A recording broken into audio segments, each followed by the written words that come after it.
Nama Om Vishnupadaya Krishna Prasthaya Bhutale Srimate Bhakti Vedanta Swaminiti Namine Namaste Saraswate Devi Gauravani Pracharine Nirvishesha Sunyavadi Paschatya Desatarine Jaya Sri Krishna Chaitanya Prabhu Nityananda Shri Advaita Gadadhar Srivasadi Gaur Bhakta Vrinda Hare Krishna Krishna Krishna Hare Hare Hare Rama Rama Rama Hare Hare. We're continuing with part 2 of Vishwamitra Muni, and I suspect it's going to take 3 parts to complete Vishwamitra Muni.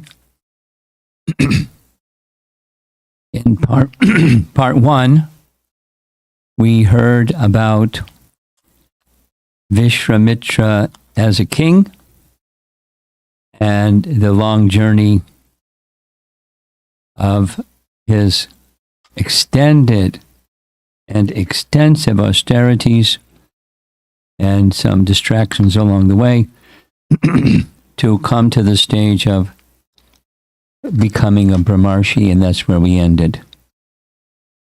During the question and answer session, there was some talk, some conversation about his father and how his father's father and so forth. So it turns out that is in the narration of Vishwamitra to Ram and Lakshman in their journey on the way to Mithila.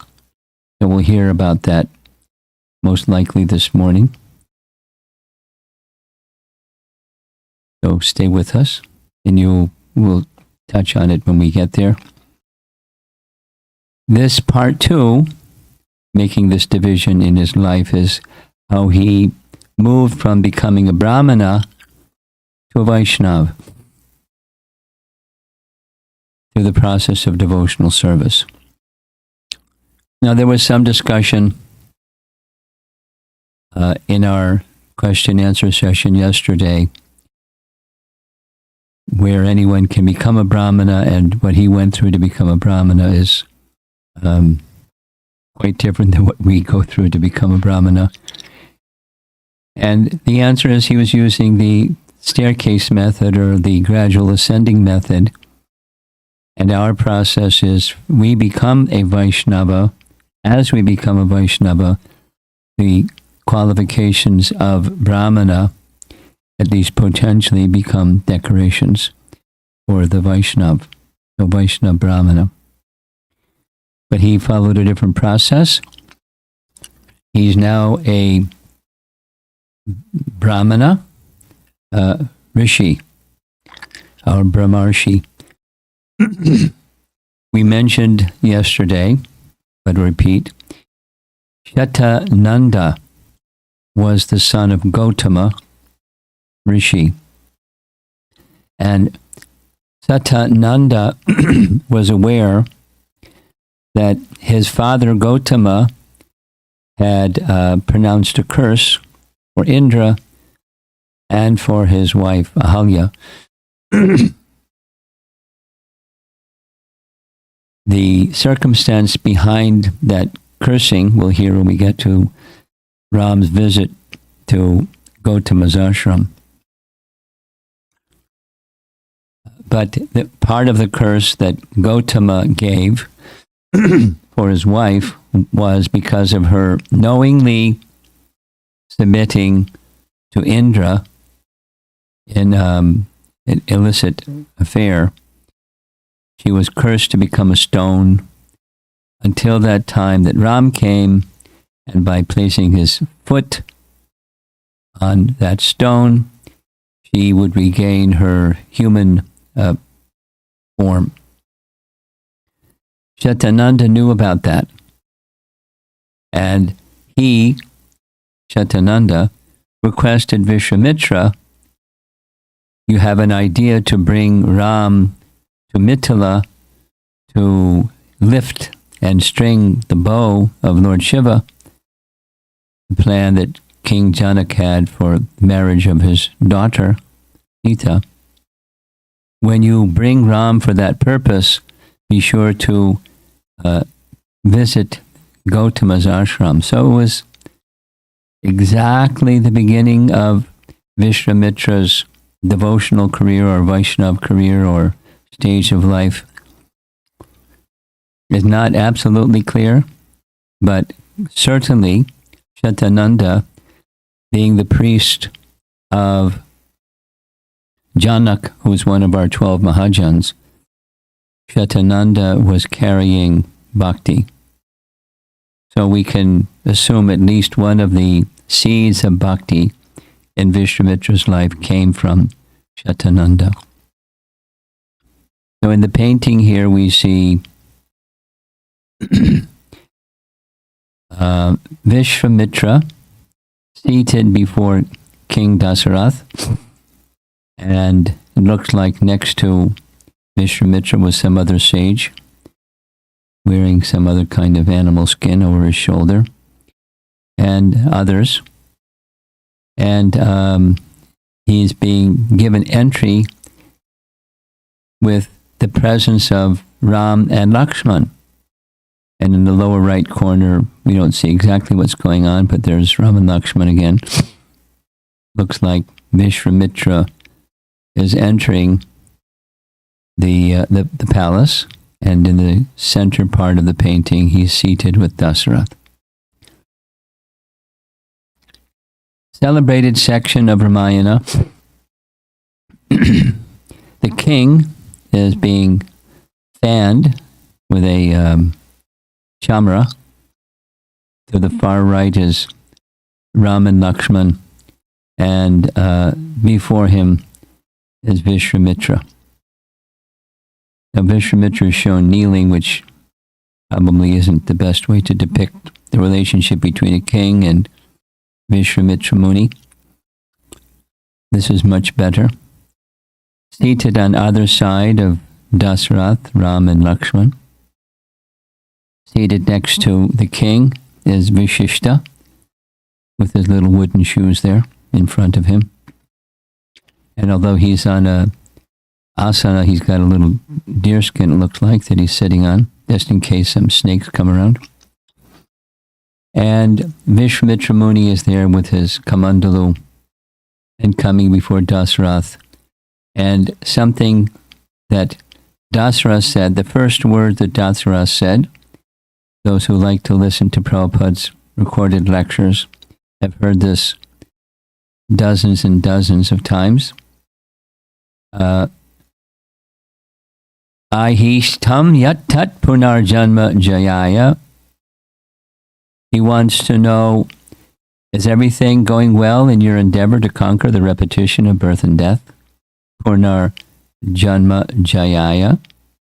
Victory over birth and death. Ahishtam yat tat. Prabhupada's comment is, when you meet somebody that's a businessman, how is your business? You meet somebody that's a family man, how is your family? Meet somebody that's athlete, how is your athletics going? You meet a student, how is your studies going? And you meet a sadhu, and the endeavor of the sadhu is conquering the repetition of birth and death.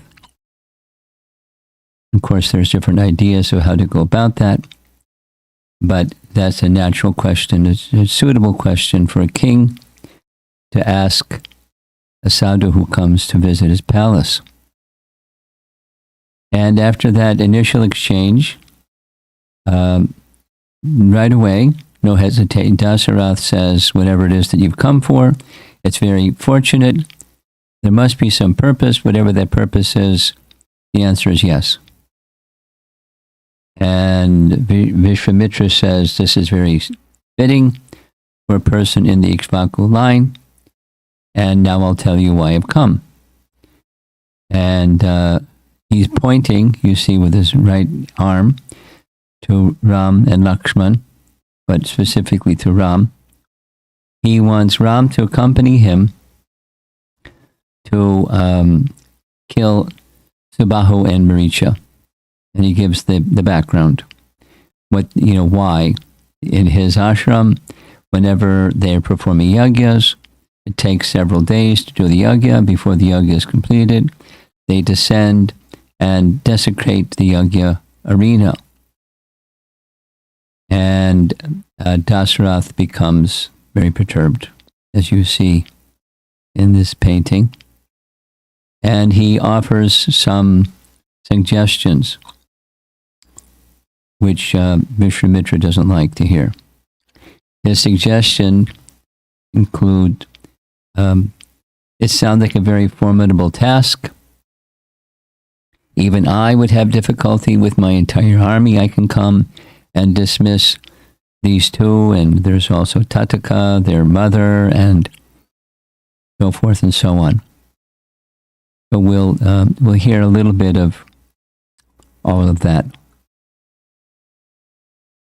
Dasarath became more than reluctant, very disturbed. There's Ram, Lakshman, and Vashishta. And he is hesitating and hesitating and hesitating. I'll go myself, bring my army.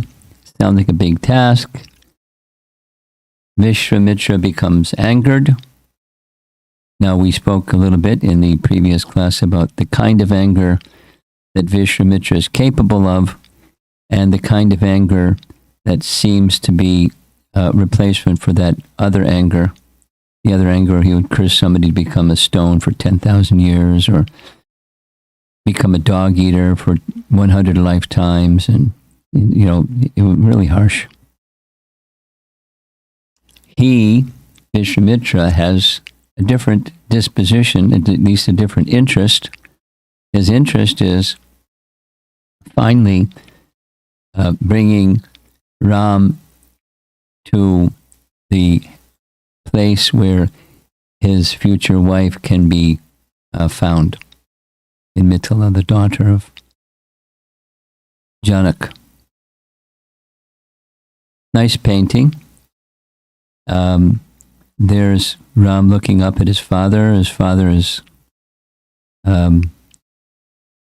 getting challenged by Vishwamitra. Vishwamitra says very calmly, the tone is strong, but please let me know if this is your final decision. And if this is your final decision, I'll leave the same way that I came. He doesn't say, I'll blast you, or you're going to get it, or I'll curse you, or something. But it's an offense to a Brahmana. It's an offense when already it's two double offense. He's made a pledge to the Brahmana, and he's going against the pledge to the Brahmana. And when the second is the Brahmana is asking for some service, and the king is saying, he's not saying no, but he's not saying yes, although he's already said yes. So offense to a Brahmana is very serious. Now, in our modern life, we don't understand that and don't take it as seriously as it could be, should be. But there's consequences. And fortunately for Dasarath, Vashishta is there. Now, Vashishta, remember, he's been offended by Vishwamitra twice, but he's now fully accepted Vishwamitra as a qualified Brahmana, and he knows how powerful he is. And he explains to Dasarath, Vashishta is very powerful. He doesn't need to come here and ask for anything. He could immediately kill these demons himself. Vishwamitra is so powerful, he's created a second set of planets, and he's powerful like Brahma. And his coming here is for the benefit of your sons. Please understand, they'll have nothing to worry about being in the company of Vishwamitra. It's for their benefit that he's come. I advise you to let your sons go with Vishwamitra, be in his care. Everything will be all right.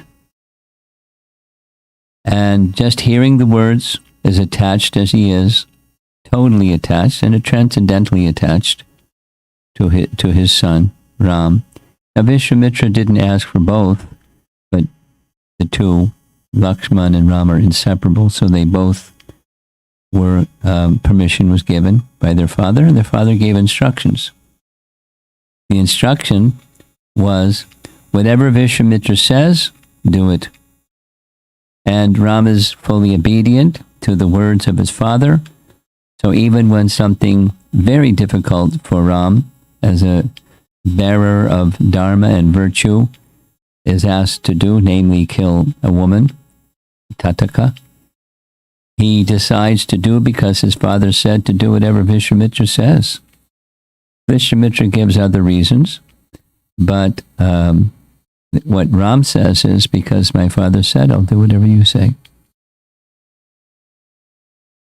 And off they go to deal with what Vishwamitra wanted. You see the goddesses in the sky showering flowers. The way that Valmiki Ramayana narrates is Vishwamitra walked swiftly for a whole day, from morning until the end of the day. And he was examining the two boys. What are they made of? Are they sturdy? Are they strong? Are they capable of austerities? What's their nature? And he was very impressed by how strong they were. And he decides at the end of the day that he'll initiate them into these two celebrated mantras, the Bala and Ati Bala mantra.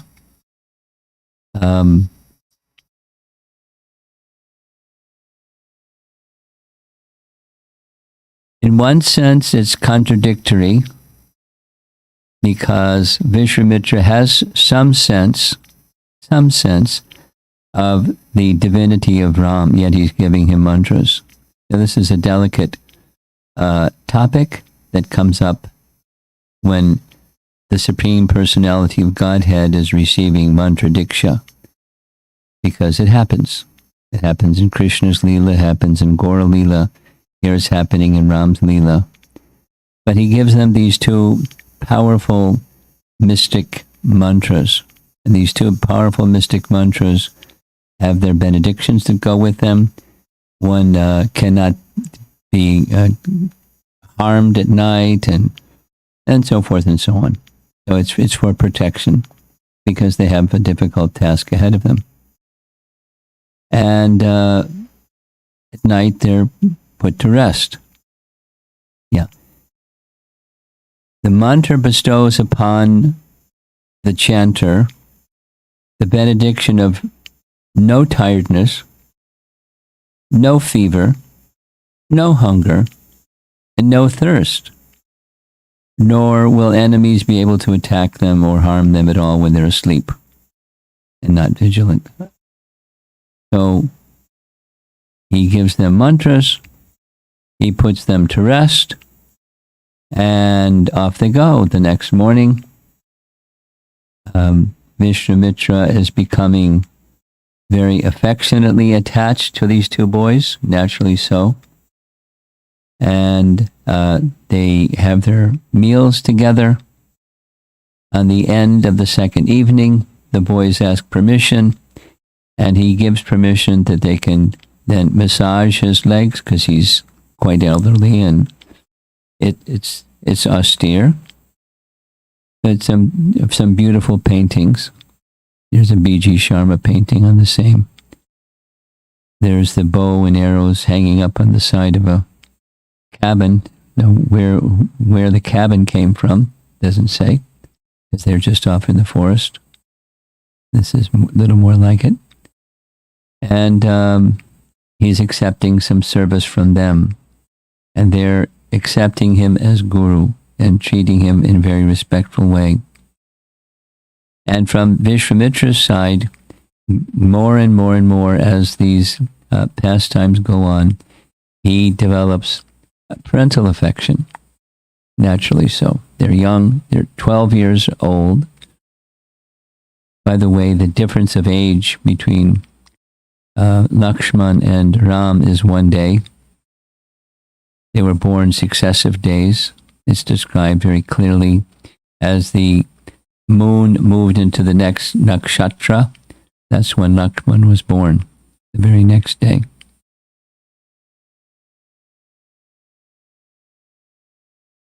When they take rest, the boys are a little exhausted.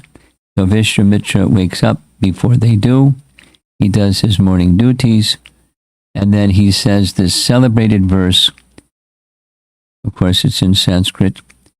How fortunate is Kaushalya, who has begotten you as her son.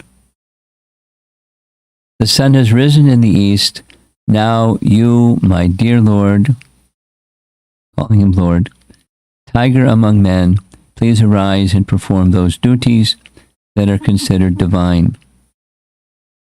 The significance of this verse is, in Sri Vaishnav teachings, commonly, if not universally, in their deity worship, when the deity is woken up, the pujari will recite this verse, of course in Sanskrit. And it's to indicate, the personal relationship that a pujari has with the deity, because he's going to be engaged in divine duties shortly after waking, and then bathing and so forth and so on. It's part of their puja. The Ramayana plays an important part in many of the activities of Vaishnavas. As they're going along, part of the flow of this section of Ramayana is Vishwamitra Muni. He's Muni because he's very knowledgeable in many, many things, including histories. So the boys are curious, and they ask, and Vishwamitra Muni gives the description of many different histories. We're going to hear some of them. River Sarayu's appearance and history, the descent of Ganges, the history of Siddha Ashram, and others. So he's the teacher, he's the guru, and he's like a father, and he feels that affection, fatherly affection, in devotion to the personality of Godhead. Here's a description from Valmiki Ramayana about the river Sarayu. They come to a place where the Sarayu, which is surrounding Ayodhya, tributaries of Sarayu, very important in the early stages of Ram's Leela. There's the merging of the two rivers, Sarayu and Ganges. So here's the explanation. They hear this loud sound. Ram asks, what's that loud sound? And the reply is, on Mount Kailash, there is an excellent lake created by the mind of Lord Brahma. For the reason it is called Manusa Sarovar, or mental lake. From that lake flows a river, which encircles Ayodhya. Because that river sprang from the lake, or Saras, created by Lord Brahma, it is known by the good name of Sarayu.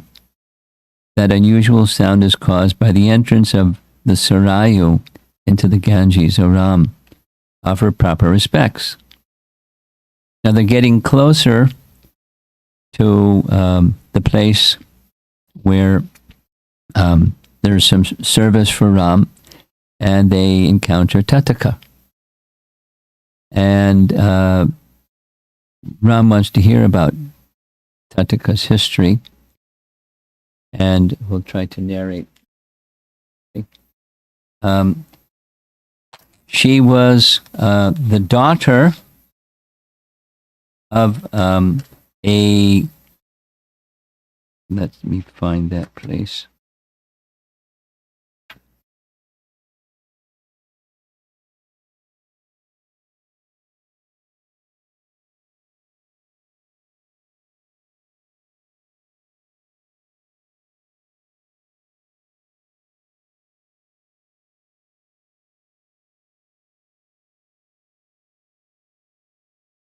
She had been born as the beautiful daughter, doesn't look like a beautiful lady there, of a great and powerful yaksha. named Suketu. So Suketu is her father. We'll hear his name again. Suketa had pleased Lord Brahma by his performance of severe austerities. Being childless, Suketu desired a son, but instead Lord Brahma awarded him with a powerful daughter.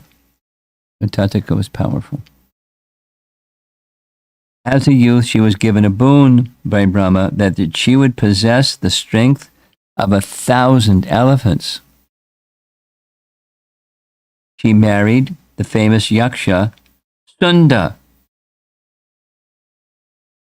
And Sunda went around, attacking sages because he was a Yaksha. Yakshas do things like that sometimes. And he made a mistake of attacking Agastya. And when he went to attack Agastya turned him into a pile of ashes. Big mistake. So Sunda, learning that her husband had died at the hand of Agastya, she decided this beautiful, powerful as 1,000 elephant lady wanted to take revenge. So she went with her 2 children. The 2 children are Maricha and Sabahu, and went to attack Agastya. And Agastya, when he was being challenged and charged by these 3,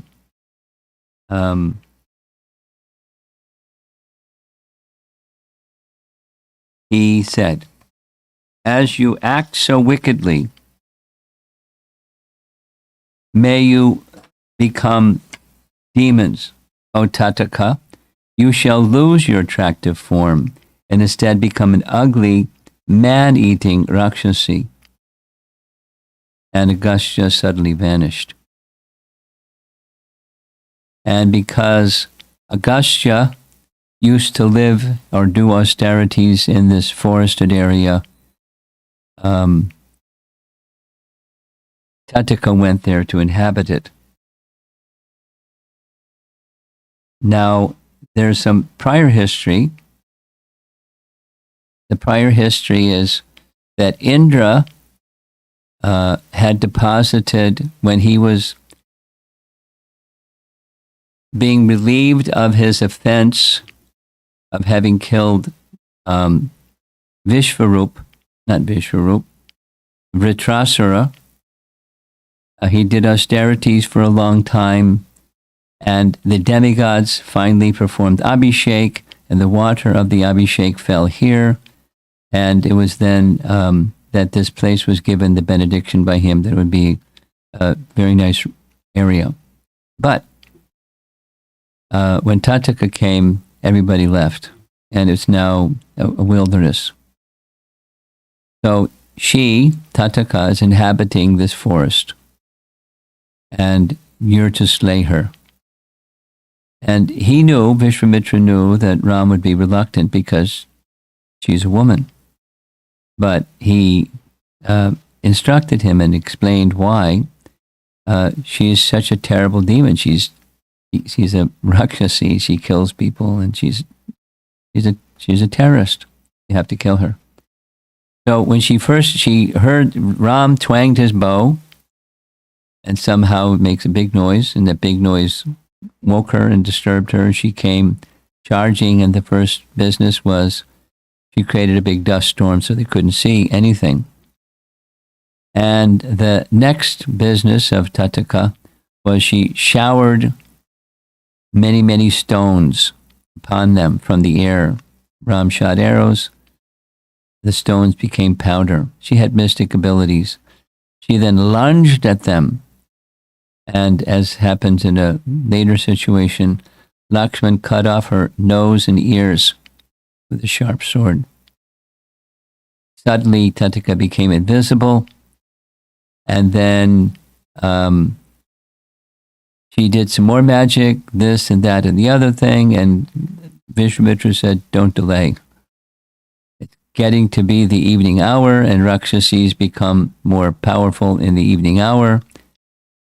I know that you're reluctant, but you must. Ram said, yes, I must. He understood. I must kill her, even though she's a woman. There's a document that gives some information, and I think I can circulate this document, that explains why it is that in both Ram's Leela and Krishna's Leela, the first one killed is a woman. And there's reluctance from both, but especially Ram, because Ram's a little bit older. He's 12, and Krishna was just a few days old when he killed Putana. But the explanation goes like this. In progressing in spiritual life, one of the primary obstacles in progressing in spiritual life is a living entity's attachment to opulence. And in this world, opulence is represented by wealth and beautiful women, money and the opposite sex. And so to eradicate, at least in Krishna's case, to eradicate that obstacle, the woman is the first demon. I'll circulate that document. It's an explanation by a commentator on the Bhagavatam. So there's many paintings depicting this event. It was noted yesterday that some of these paintings, like the one on the left, it has some kind of Arabic script, Urdu or whatever it is. And it's a further indication that Ramayana was celebrated other than not only by those who are followers of Vedic culture. The Ramayana narration is so wonderful that even worldly people are attracted, whatever their understanding is. It's so fascinating and charming and mesmerizing. So apparently, artists, maybe those commissioned by government leaders or something, made paintings depicting Ramayana. And if you remember from the very first day, there are versions of Ramayana all over Asia and Southeast Asia, and even, as you see here, the Middle East. There's fascination with Ram and Lakshman, the whole Ramayana. Here's a little sharing with some of you that may not know this.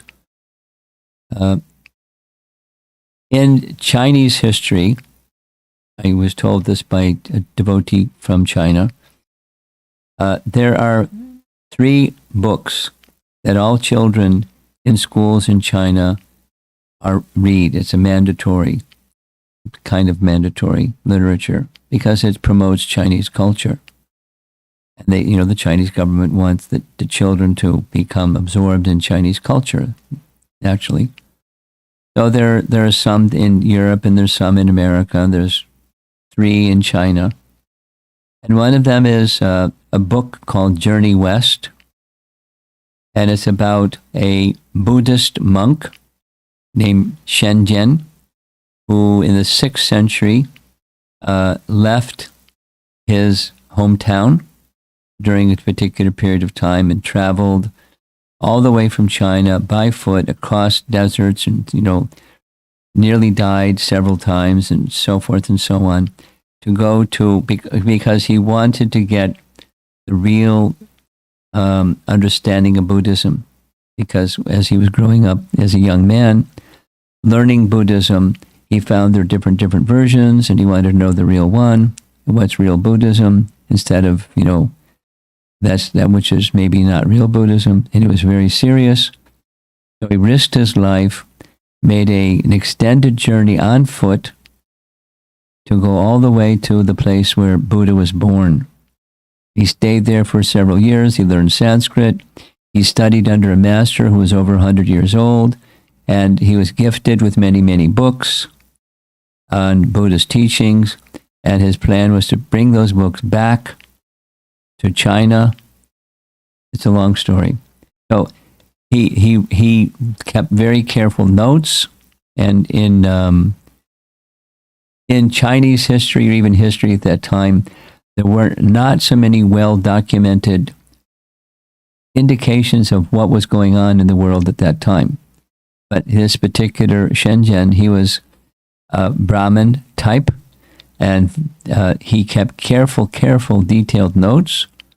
And those notes were later, about a century later, rewritten by a popular man. He took the notes of Shenzhen and popularized it. Because people that are good writers will do that sometimes.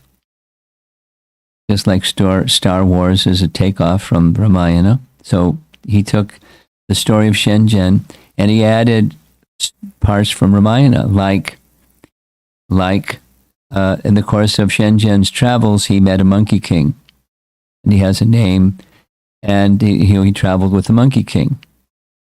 Now, there's no monkey king in Shenzhen's story, but he just included Ramayana in the story, and it's a very popular story.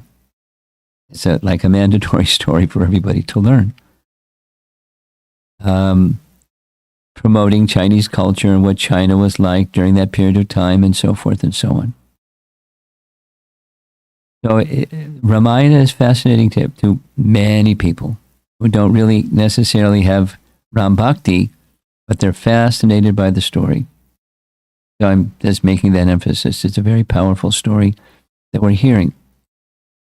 I want to read at this point one paragraph. It's taken from Krishna Dharma's Ramayana, and it's extracted directly from Ramayana. And it's Appendix 4 for those of you that have the book. Benefits of reading Ramayana.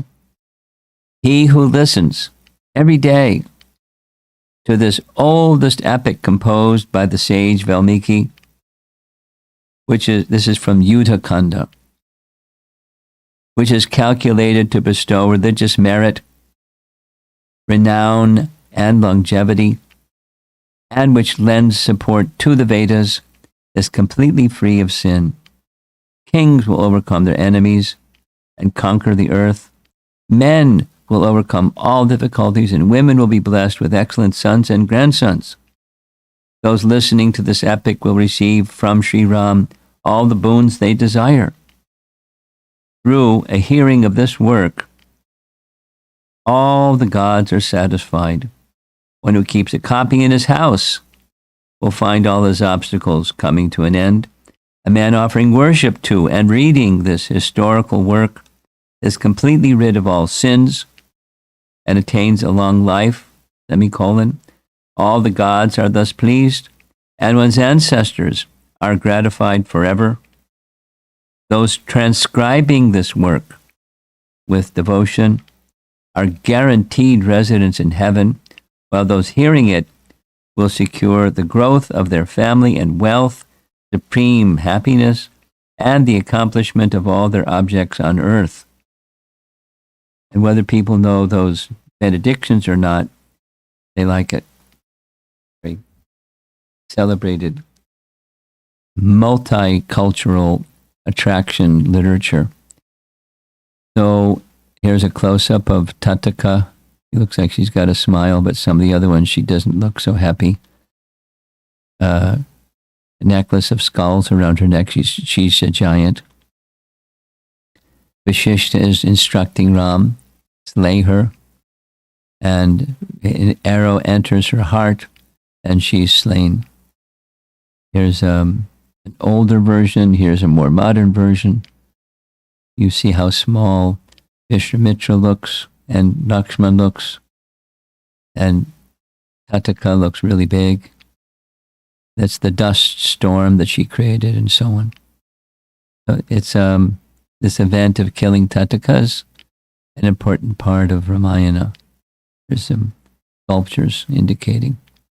After Tataka is slain, the demigods shower flowers.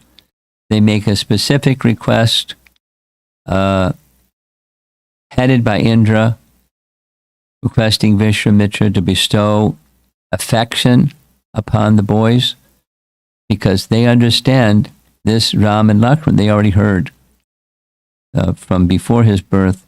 He is the one, he's Lord Vishnu, and he's going to destroy Ravana. So they ask him to give, Vishwamitra to give celestial weapons, everything he has. And he taught them how to fire the weapons. Now, some of them are subtle. They don't necessarily have to be in those quivers you see lying there in front of Ram, or over here in front of Ram and Lakshman. But he's instructing them in the use of weapons. It's significant because some of those weapons become useful in the later services. Of course, Ram doesn't need anything, but he's accepting some service from Vishwamitra Muni. So now, in the mood of being the protector of the Yagyas, there you see the Yagya in the background, Vishwamitra gives an explanation of the history behind the Siddha ashram. The Siddha ashram this is a place that Vamana visited after accepting Bali's full surrender. So it's sanctified by the lotus feet of Vamana, and for that reason the sages are living there, and that's why it's called Siddha ashram. And so he instructs them what to do. He says Maricha and Subahu can come at any time, and this yagya goes for 7 days, so stand guard. And, that's the order of his father, to follow the order of Vishwamitra, so they stand guard. And as they're preparing to stand guard, they start to ask some questions. Vishwamitra has already begun his vow of silence, so he can't answer. The assistants of Vishwamitra explain what to do. Just stand over there and be ready at any time, day and night. So for 7 days, they're awake. And in the evening of the 7th night, here they come. There's Subahu and Maricha descending from the sky, throwing onto the sacrificial fire bones and blood and pus and, dirty things. So the yagya is destroyed. You see the reaction of the Brahmins. They don't like it. So Ram is ready. Here come Subahu and Maricha, and we know what happens. Subahu is slain by one of the arrows of Ram, and Maricha, for some reason, that's the plan of Lord Ramachandra in his pastimes, Maricha isn't killed. Maricha is hit with an arrow, and he goes flying in the air 100 yojanas, or 800 miles, and lands in the ocean. So the yagya proceeds, and it's successful, and they take rest. And Vishwamitra is congratulating them, and he makes a suggestion the next morning: let us go to Mithila. And as they decide to go to Mithila, the sages go with them.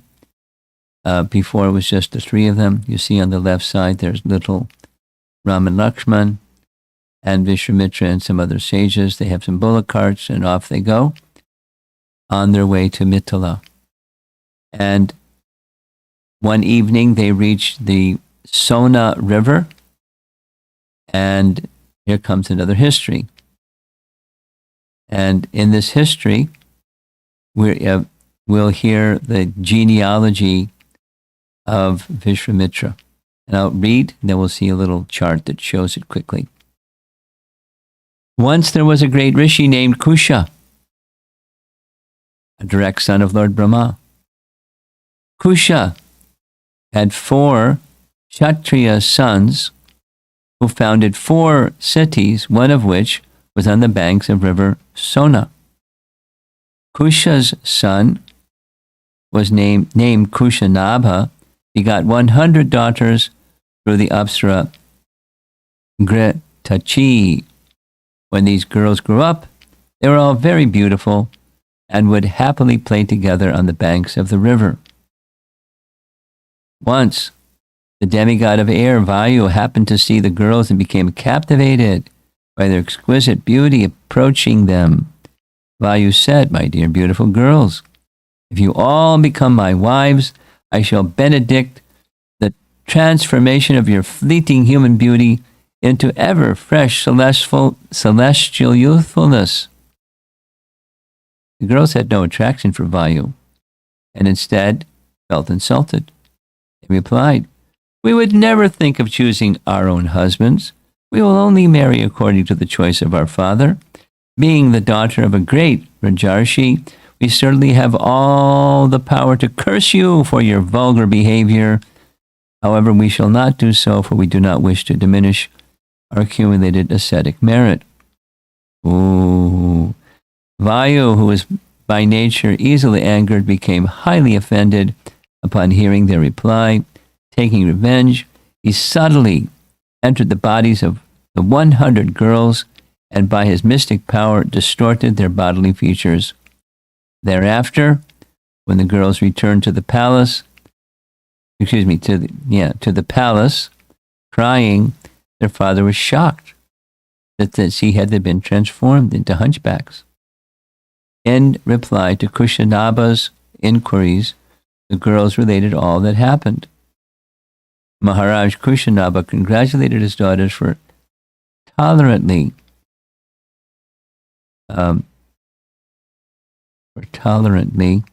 refraining from cursing Vayu, and began considering how he would get them married. Problem, he's got 100 daughters, and they're hunchbacks, deformed. What happens next? He has 100 daughters. Meanwhile, a great brahmachari named Chuli had been performing severe austerities. In his service, an unmarried Gandharva girl named Somada attended to him like a menial maidservant. Eventually, becoming pleased by her selfless service, Chuli offered the Gandharvi a benediction. In response, the girl requested the rishi to give her an exceptional son while allowing her to remain a virgin. Chuli agreed, and Somada received a mind-born son of great ascetic prowess named Brahmadatta. Later on, Brahmadatta ruled as a king, and it was he whom Kushanabha decided would be a suitable match for his daughters. Thus, after being invited to Kushanabha's palace, Brahmadatta accepted the 100 girls.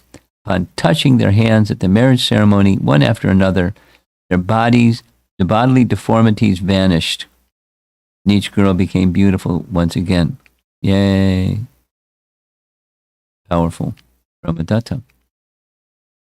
Vishwamitra then concluded this narration by explaining, Kushanabha had no son, however, so he performed a sacrifice, doesn't say to whom, for that purpose. As a result, Gadhi was later born to Kushanabha, and I am the son of King Gadhi. So here's a little depiction. Starts with Kusha, son of Brahma. Kushanabha was one of his 4 sons. He ruled along the Sona River, one of the kingdoms. He had 100 daughters. They had a conflict with Vayu. The daughters later married Brahmadatta, who was a mind-born son of these 2. And the girls became nice again. Gadhi was born as Kushanabha after Yagya, and Vishwamitra was Gadhi's son. So that's a little description of Vishwamitra's life, told at the bank of the Sona River. As they move along a little further, they come to the Ganges. And the boys are very eager to hear about the history of the descent of the Ganges and how Ram's forefathers belonging to the Ikshvaku dynasty brought Ganga down to the earthly realm. You see in the paintings, there's Lord Shiva, and Ganga is descending on the head of Lord Shiva because he captures the water of the Ganga in his hair. And it's a long story. And there's a PDF that you were supposed to have received that has both the Bhagavatam and the Ramayana versions of the descent of the Ganges. And they're quite similar. They're slightly different. But we're going to end the class by covering this descent of the Ganges. Ganga is often depicted riding on a crocodile. So there's her crocodile carrier. And the explanation is given about the distinction between the Ramayana narration, which we are going to read, and the Bhagavatam narration has to do with how the water came in initially. The Bhagavatam description is the toe of Vamana protruded through the coverings of the universe. The causal ocean entered. There you see the left foot of Vamana touching Brahma, so it went above Brahma into the coverings of the universe, and everything descended.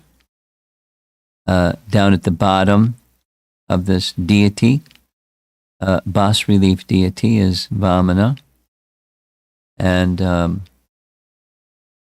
that's how the water came into the universe. And according to the Bhagavatam, this water descends into the universe, down through the upper planets, and ends up at Dhruvaloka.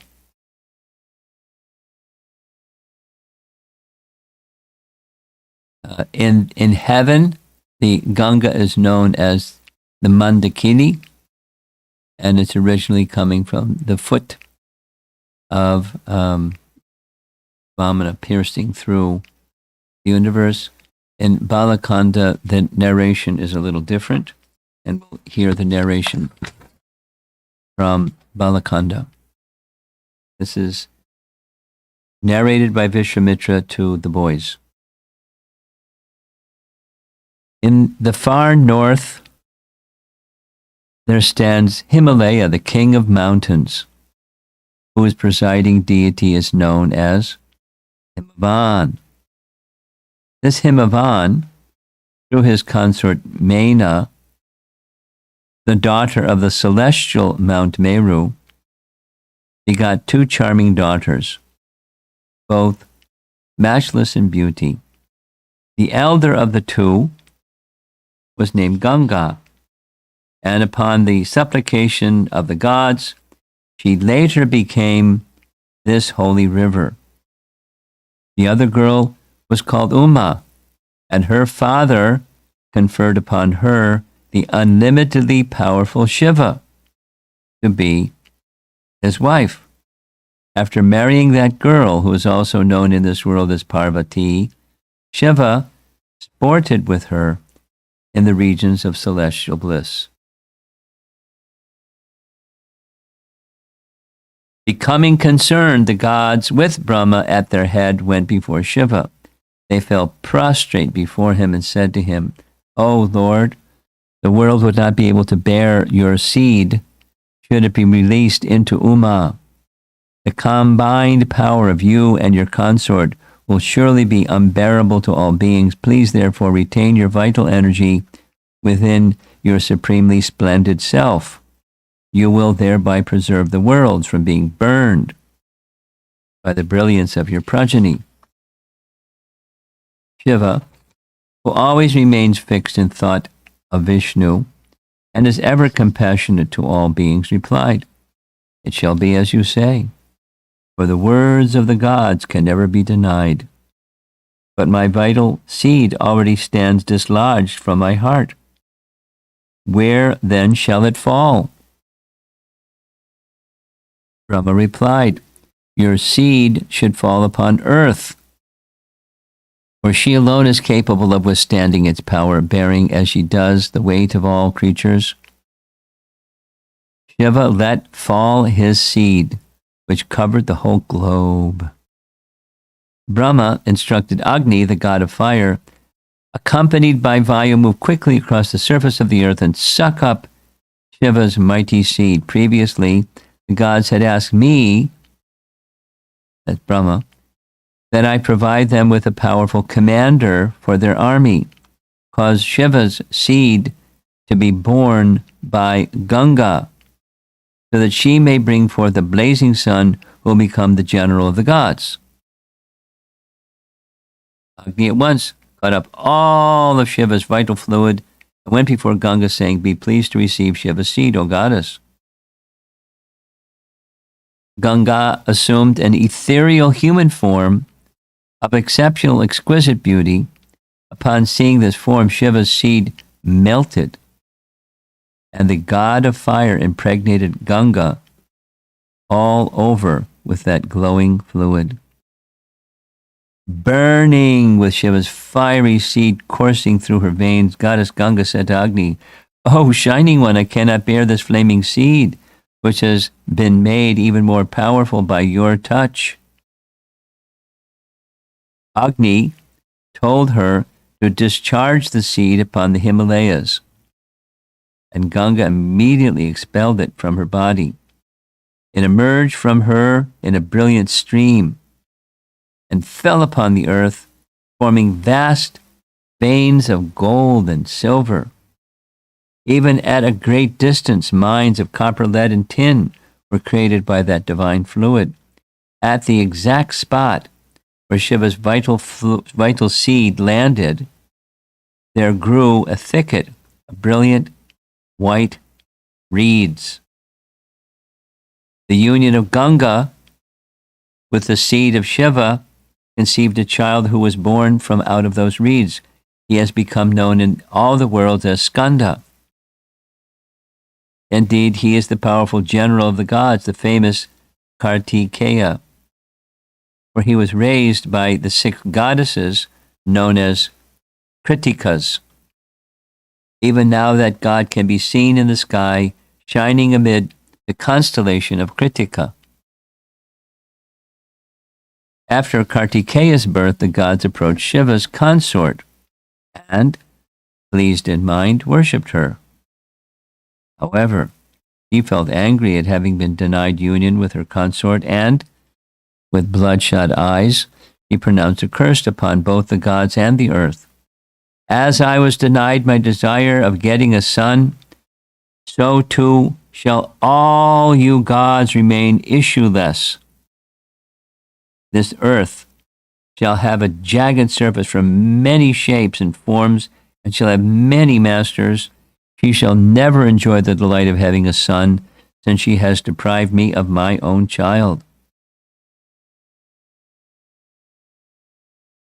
Sometime after this, a king named Sagra ruled over Ayodhya. From out of his 2 wives, the king had 60,001 sons.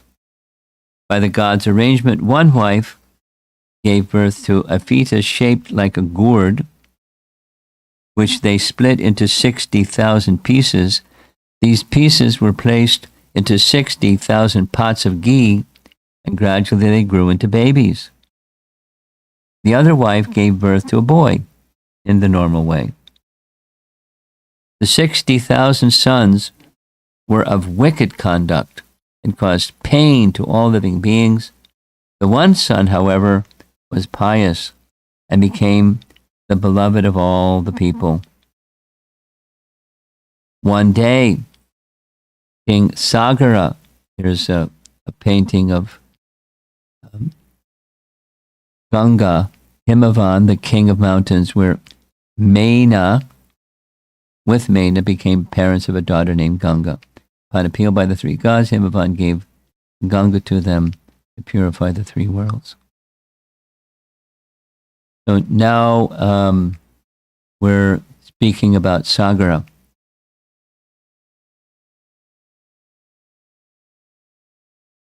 One day, King Sagara performed a horse sacrifice for the good of the world. On seeing the sacrifice, Indra became concerned that Sagra may exceed him in pious merits and thereby take his post of heaven, which Indra himself had won by performances of pious acts of sacrifice. Indra thus assumed the form of a fierce Rakshasa and seized the sacrificial horse, taking it away to a distant place. Now it's somewhat different in Bhagavatam. This document that you have has both. King Sagra ordered his 60,000 sons to search out that horse. The princes traveled all over the earth but could not see the horse. They excavated the earth's surface and searched in the subterranean regions, but still to no avail. Excavating and looking into all directions, the princes created havoc and killed innumerable creatures. The gods went before Brahma and asked that he stop them. Brahma informed them that Mother Earth is always protected by the Supreme Lord Vishnu, who was at that time dwelling in the earth's subterranean region. Sagra's sons would soon be destroyed by that very Lord, who had assumed the form of a sage named Kapila. In time, the princes arrived before Kapila. There's a close-up of King Sagra. And Ayodhya's King Sagra had these two wives. He was blessed by Urva Rishi, and he was said, your two wives will have sons. One will have 60,000, another have one. And then they asked Urva Rishi, who gets the 60,000, who gets the one? They said, you decide. So Sumati said, I want the 60,000. And Keshini said, I want the one. And the name of the one was Asamanjasa. Asamanjasa. So now we're going before Kapila. The 60,000 sons, I'll read. In time the princes arrived before Kapila and found him seated in meditation. The sacrificial horse was grazing nearby, left there by Indra.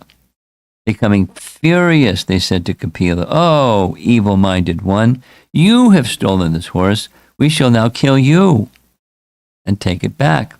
Hearing this threat, and seeing before him the 60,000 sons of Sagra, Kapila, a sage of immeasurable power, became angry. Due to their offense, and having assailed the divine Rishi Kapila, all the princes immediately burned to ashes by a fire which emanated from their own bodies. Now, this is a big deal. Many of the narrations have it wrong. Both Ramayana and the Bhagavatam have it right. This shows from his eyes comes fire and burns them. And both of these versions say they were burned to ashes by the sins of their own bodies. There's the horse in the background. There's Kapila glancing at the 60,000 sons, and they end up a pile of ashes. End of the 60,000 sons. After some time, King Sagra became concerned about his sons.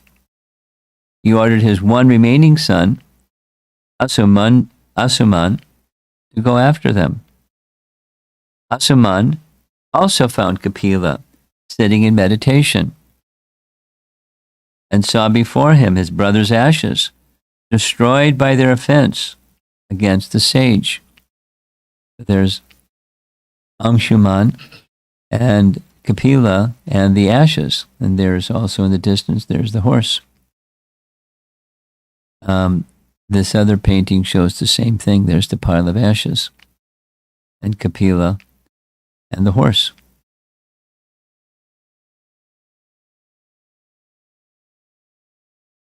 Now, this also differs in Ramayana, but here's what Ramayana says. Grieved by his brother's deaths, Anshuman looked all around and saw Garuda, Vishnu's eagle carrier, who had come to serve his master. Garuda told Anshuman that he should devise some plan to bring the Ganges to earth so that her waters could flow across the brothers' ashes and thus liberate them from hell. Anshuman offered prayers to Kapila and received from him the horse, whereupon he went back to his father. Now, in the Bhagavatam, it's Kapila told him, and the Ramayana, it's Garuda told him. Yeah, here's the here's the Ramayana version. Garuda told him. And so now Anshuman went back.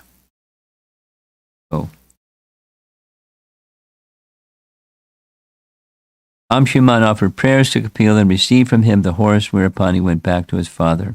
Despite every attempt to perform sacrifice and pray to the gods, neither Sagra nor his son were able to cause the Ganges to flow across the earth. It was several generations later that the famous King Bhagirata finally succeeded. By dint of great asceticism, which was 1,000 celestial years, he pleased Lord Brahma, who ordered the Ganges to fall to earth, because the Ganges was already in the heavenly realm.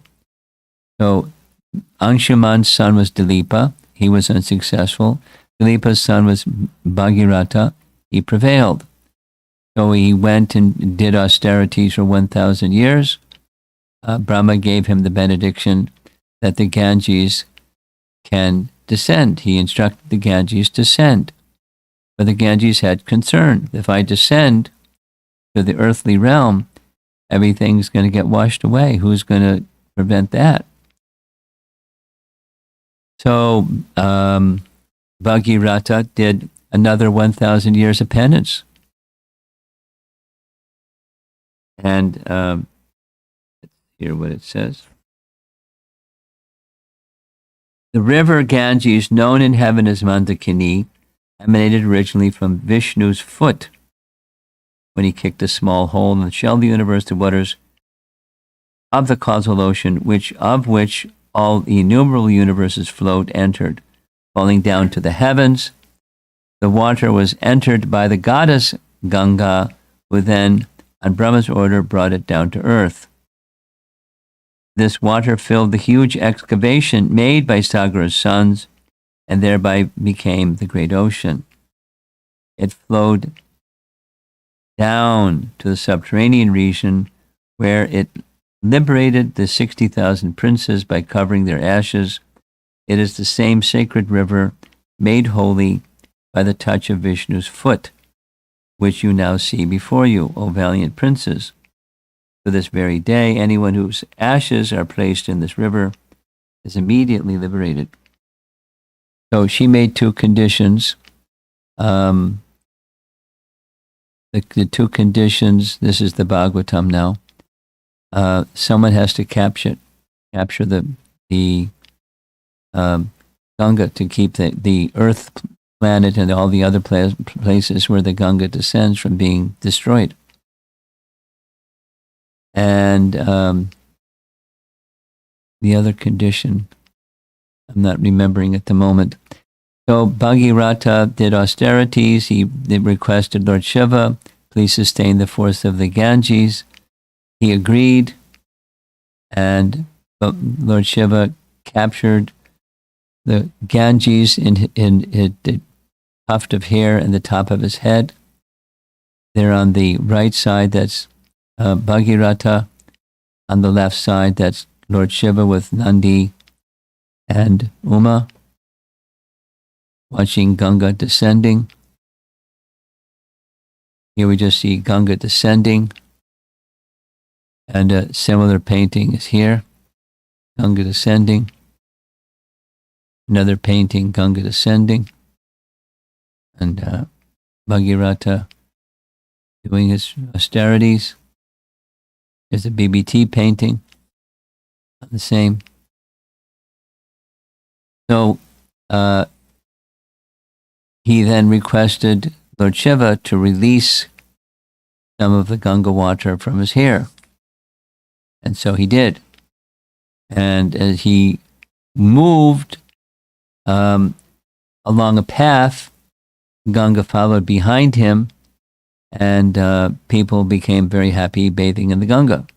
You see lots of people along the shores of the Ganga. But when he got to a particular place where Jana Muni was performing his austerities,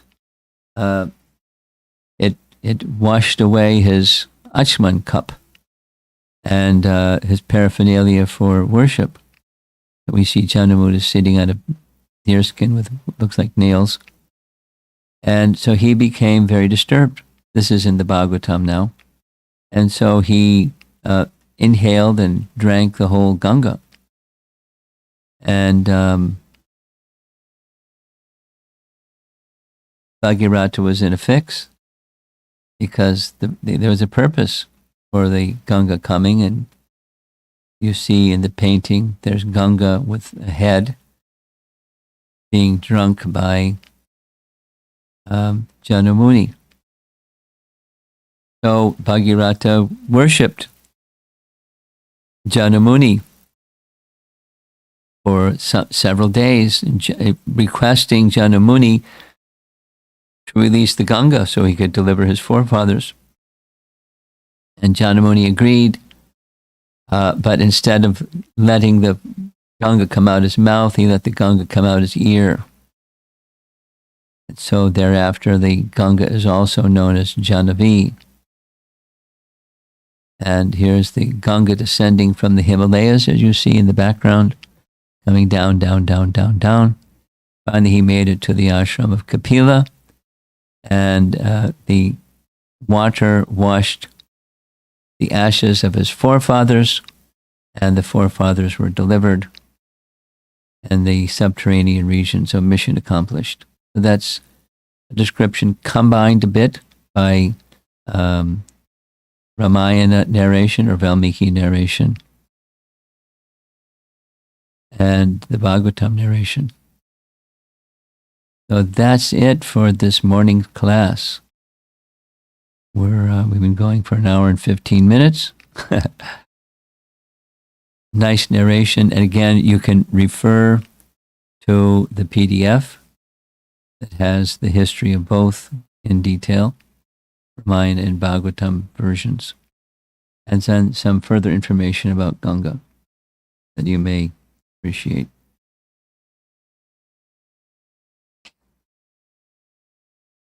Let's see if there's some discussion.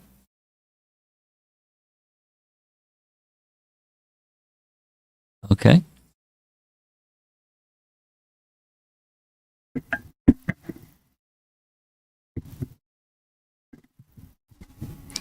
This is from Radhakund Mataji. And she is saying King Dashrath was eternally connected to Lord Rama. He was so painful to send his son with Vishwamitra. But later he himself had sent him to forest for 14 years just to keep up his word to his dear wife. My question is, why can't he step back from his word?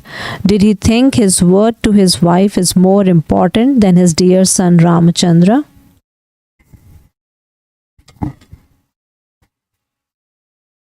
Not exactly, but yes. One of the lessons of Ramayana, one of the main lessons of Ramayana, is keep your word, abide by virtue. And for a king, giving his word is a standard he abides by. And so he's placing that religious principle of upholding his word above his own desire. Now, that's a lesson in life that many people don't follow. They follow other things, and it's a lesson. It's part of the lesson of Ramayana. Part of the lesson of Ramayana. We hear over and over that Ram says to others, "There's no greater joy in my life than upholding the word of my father." Although upholding the word of his father meant A and B. Don't become the king and go to the forest for 14 years. And whatever austerity there might be, sometimes people go camping. And it's nice, it's fun for a while. You got your tent, and you got your water bottles, and you got your this and your that. But, 14 years. And he is, he's a prince. Young prince. And it's so forth. So for him, there's no greater happiness. That's Ram. And for his father, he's stuck by, so the answer to your question is yes. He held that in higher esteem. Should he have done otherwise? One could argue. This Ram is the personality of Godhead, and you do something with the personality of Godhead before a principle like upholding your word. But Ramayana is teaching us differently.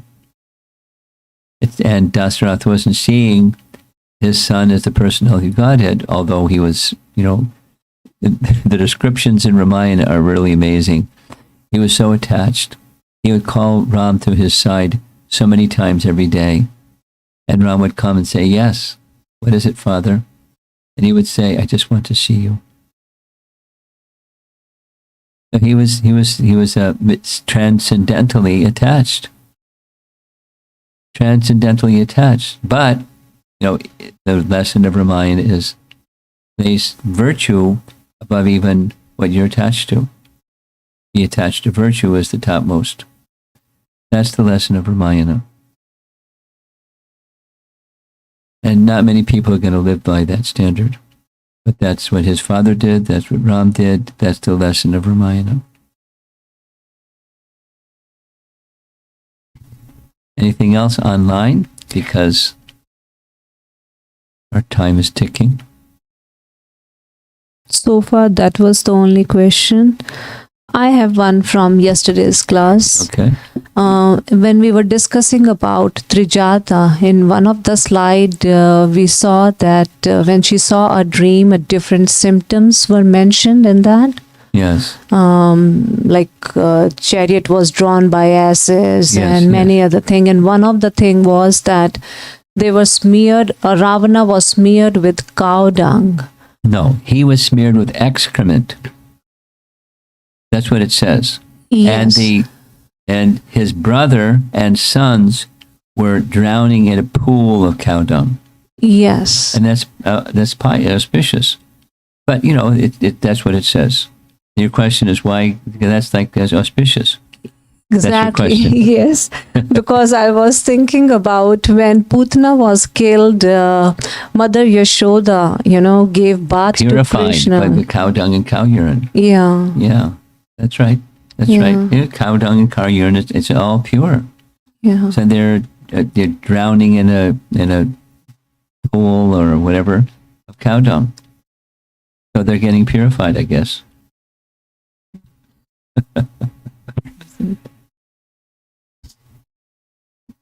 I think we're done. Thank you very much. We'll see you again for part 3 of Vishwamitra. He's a wonderful personality in Ramayana.